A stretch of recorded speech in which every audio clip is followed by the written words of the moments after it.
Во Караорман нема повеќе да се гази во кал. Почна изградбата на асфалтирање на улици каде што по долго чекање се решава голем проблем на овдешните жители. Ке се асфалтираат улици со вкупна должина од 3700 метри квадратни, а граѓаните ќе имаат непречен пристап до своите домови. Веќе направивме проект, изработивме проект за овие улици кои што се со димензија од 3700 метри квадратни.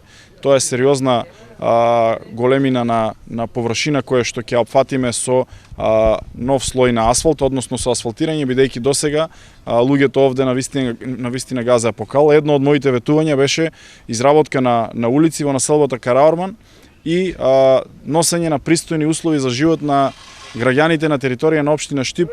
Ова беше едно од најголемите барања што жителите од Караорман им ги испорачуваа на сите досегашни градоначалници. Па добро, треба да се направи, да ви кажеме правилно, од кога не лажат. Треба се направи. Би требало више да се направи, нели? Сегде е направено, тука не е направено. Па кал не треба да има. Ако се направи, нема да има кал. Ако направат убаво, ќе биде поубаво за сите. И за нас, и за други, за сите. Вкупната инвестиција за реконструкција и асфалтирање на улици во Караорман е 80.000 евра.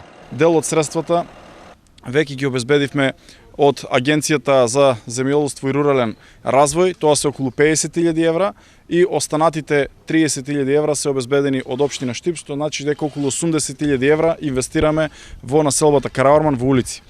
Во населбата Караорман, претходно јавното предпријатие Стипион работеше на тампонирање на улици и поплочување на бехатон на улици во долниот дел од населбата, со површина од 500 метри квадратни.